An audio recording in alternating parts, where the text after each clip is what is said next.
Finally, we have a comment from Walter Mzembi, who's the chairman of the World Tourism Network for Africa, the former Minister of Foreign Affairs and Tourism in Zimbabwe, coming to us virtually. Could I get a signal whether he is online, lined up to talk to us? Just to remind us why we should always consider the transport economy as a synergy and a symbiosis with tourism. The two are interdependent. You can't have one without the other. It's a point we've been stressing throughout the course of the day. It doesn't seem like we have, we do have Dr. Walter Mzembi. Okay, please, over to you, sir. The virtual floor is yours. If you could just talk us through tourism, transport, and the future economy of Africa. Thank you very much for giving me this opportunity to make an intervention in this very important forum that has been long overdue in terms of highlighting the significance of travel and tourism going forward, and obviously enabled by the transport cluster as given in the theme. But suffice to say that I wish to share with delegates that the potential of travel and tourism is signified by its exponential growth over the last 65 years or so. In 1950, there were just 2 million arrivals, international arrivals in the world. And on the back of the aviation revolution, the global market has grown exponentially, at least up to 2019, before the COVID-19 pandemic, to 1.47 billion arrivals. And therefore, I'm yet to see any sector which can challenge the bullish growth of travel and tourism.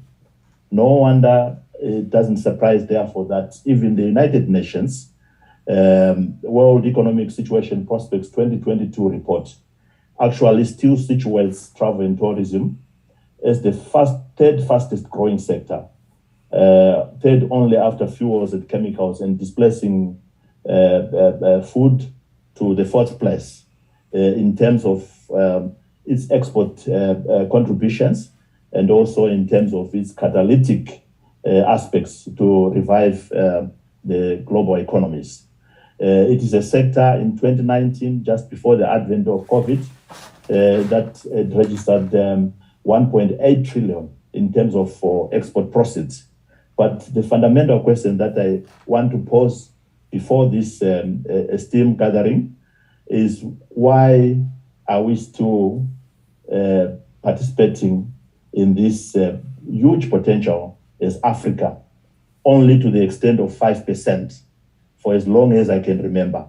So 55 African destinations are sharing only a mere 5% of this huge potential and this huge performance. And the answers really as to why it is happening lie in so much of the contributions that have been made today.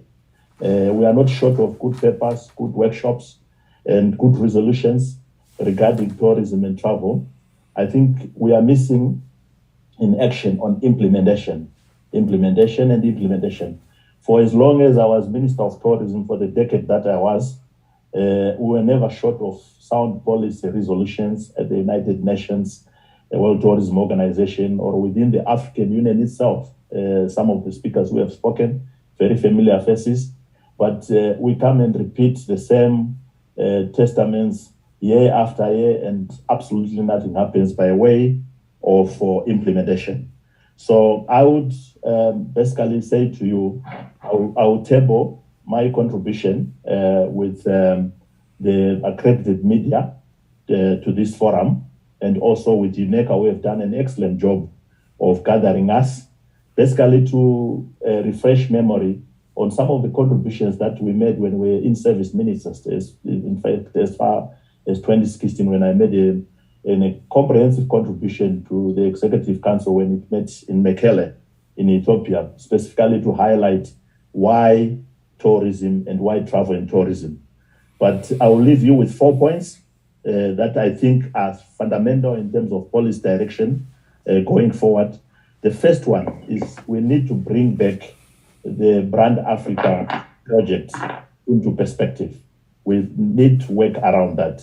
And the issue that is really making it imperative is that Africa is treated as one contiguous destination, when in fact it is a conglomeration of 55 different brands that speak in dissonance, that don't speak to the same thing, and we need basically to situate brand Africa and the African Union and make it an imperative project that is contributed to by all the 55 national economies.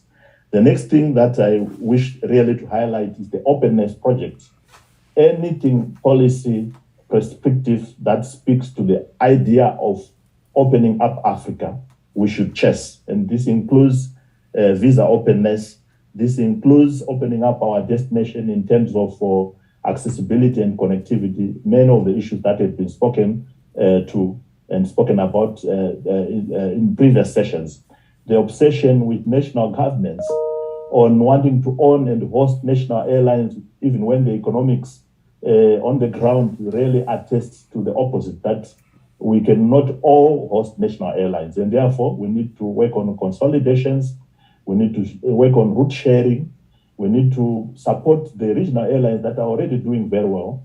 But those without national airlines, and there was a classic example that was given by the president of Sierra Leone, that without even a national airline, you can have the entire globe in your palm, just by making sure that you open your skies, air service agreements are in place, the infrastructure is in place.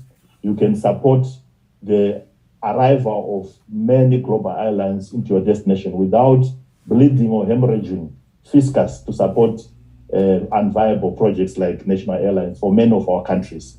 The issue around institutionalization of tourism in the African Union is fundamental.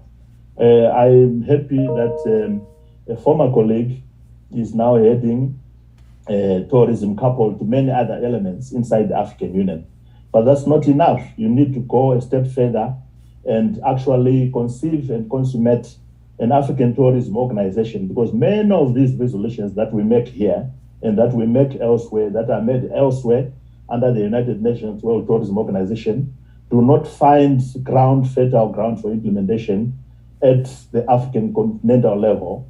And therefore, we will need to make sure that we resuscitate a project that we started way back, and I think it froze around 2019, of the consummation of an African or Africa travel or tourism organization with an imperative membership of all the 55 countries, but basically assist with the core business of making sure that all the enablers and facilitators of tourism are in action and they're seeking consonant altogether.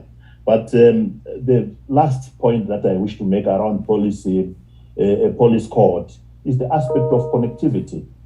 It is the game changer. It is really the revolution of our time.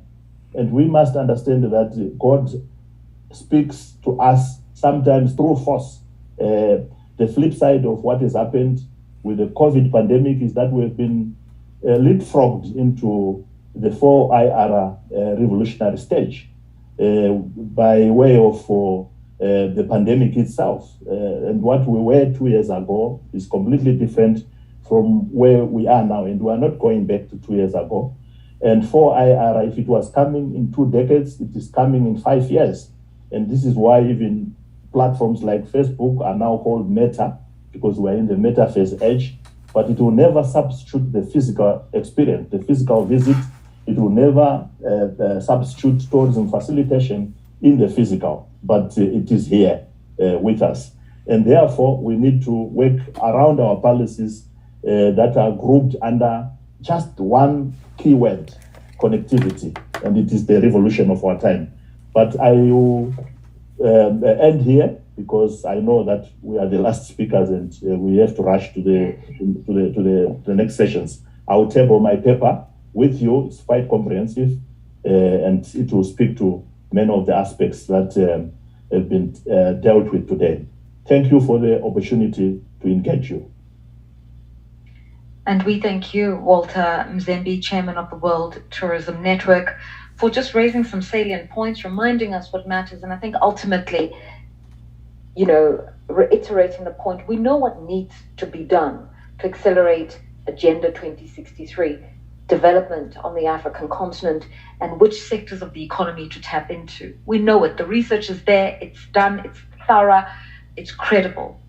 The issue now is just to get it done. And I hope that from the conversations you heard here today, you can see that there's incredible potential in investing in different aspects of what we call the transport and tourism economy, the different transport modalities from rail to shipping, a lot of emphasis on air and cargo because of how it relates to travel and tourism, but certainly fixing the infrastructure at ports for the railway lines and for the roads through which a lot of goods still move across the African continent. Because if we can get all of those aspects right, we're talking about building an industry that's currently worth 160 billion to what we heard, almost $500 billion. And in it, so many jobs to be created. And we were reminded that ultimately, that's why this work is being done, for the jobs and for the opportunities that it creates for all Africans, but in particular for women who are these traders moving across borders, and young Africans who'll be migrating from country to country, if not for a tourism cultural experience, but for an experience as labor to go and work somewhere, hone in and carve out new skills. This has been the 5th African Business Forum, brought to you by the United Nations Economic Commission for Africa, Google Global and Google Africa in particular, and also Africa 24. We want to thank all those who've collaborated with us, including at the highest level at the African Union Commission, and also across other development finance institutions such as Afreximbank, the African Development Bank, and many of those that participated. May I also thank our distinguished leaders who were here, the President of Sierra Leone, the President of Botswana, and of course, the Minister of Foreign Affairs for the Gambia, who's still here with us. We thank you very much for your time, Your Excellency Tangara. As I adjourn the session for today, may I remind all our delegates who are physically with us here in the auditorium in Addis Ababa that lunch will be served in the banqueting hall, lunch courtesy of the UNECA. We really appreciate it. We appreciate your time. We appreciate your questions. And go out there and make Africa shine, because here it's all about the ideas for a prosperous Africa. My name is Lerato Mbele. Bye-bye.